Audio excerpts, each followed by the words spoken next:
Yay, we are finally starting on the problem of political authority. This is going to be a short intro. Definitely need some soda because it's late at night. And I'm tired. I just stuffed my face with pepperoni. Get your minds out of the gutter.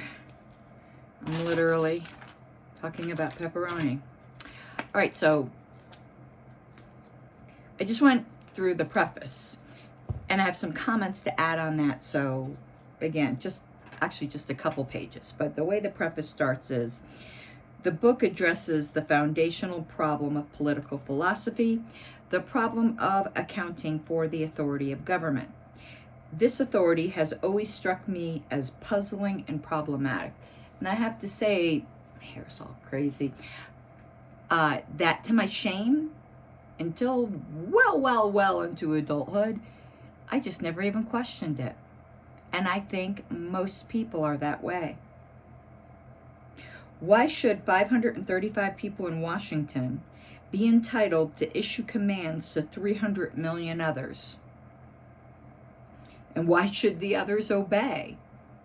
These questions, as I argue in the following pages, have no satisfactory answers. Why is this important? And this next paragraph puts into words like what I've tried to, like, once your eyes have been opened, then you struggle to explain it to other people. But he says, nearly all political discourse centers on what sort of policies the government should make. And nearly all of it, whether in political philosophy or in popular forums, presupposes that the government has a special kind of authority to issue commands to the rest of society. When we argue about what the government's immigration ought to be, for example, we normally presuppose that the state has the right to control movement into and out of the country. When we argue about the best tax policy, we presuppose that the state has the right to take wealth from individuals. When we argue about healthcare reform, we presuppose that the state has the right to decide how healthcare should be provided and who should pay for it. If, as I hope to convince you, these presuppositions are mistaken, then nearly all of our current political discourse is misguided and must be fundamentally rethought. He goes on after a little bit. Although I am an extremist, I have always striven to be a reasonable one, as have I, though I'm going to disagree with everything he says next.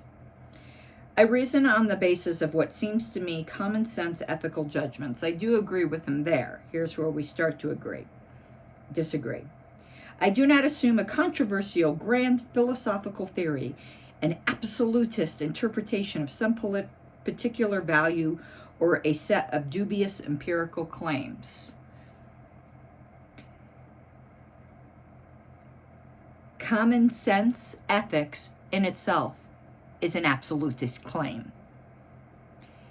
You've done, though in an opposite direction, what Nozick does. You've made a statement and tried to cover your tracks. I'm sorry, your own claim is absolutist. I don't agree with it. Disagree with it.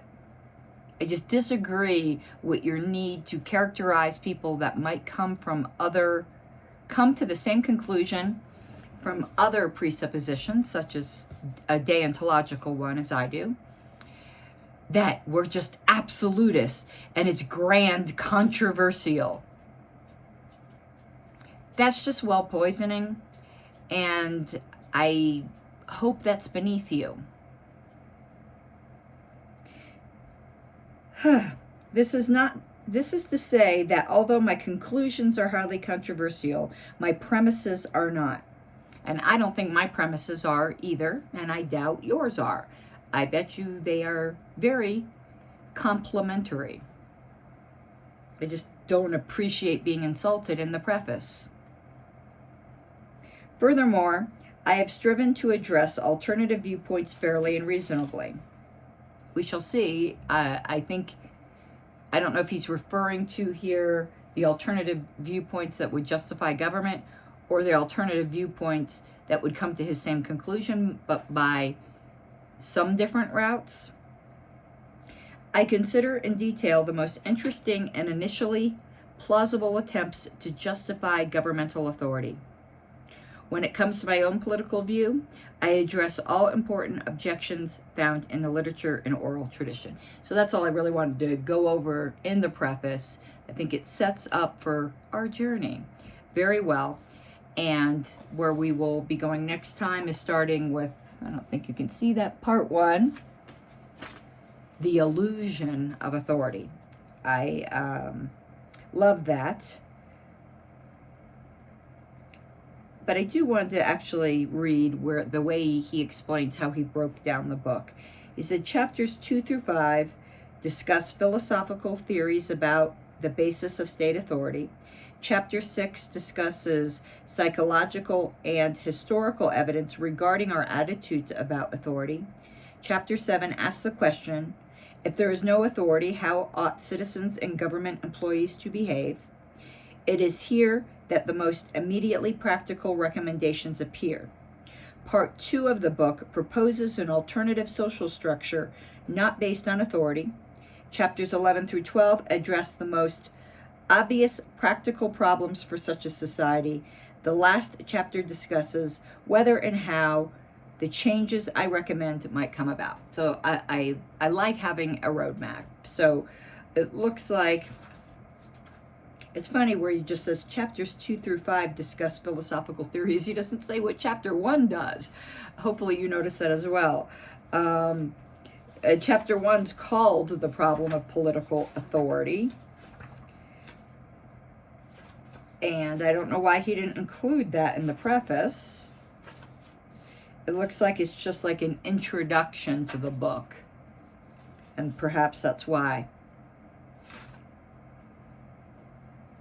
That's what it looks like. So we will be doing chapter 1 when we speak again. And chapter 1 is 16 pages, but this book is densely packed. So 16 pages doesn't sound like a lot. I have a feeling it's going to be a lot. Like, might not even be able to do it all in one. All right. Till next time.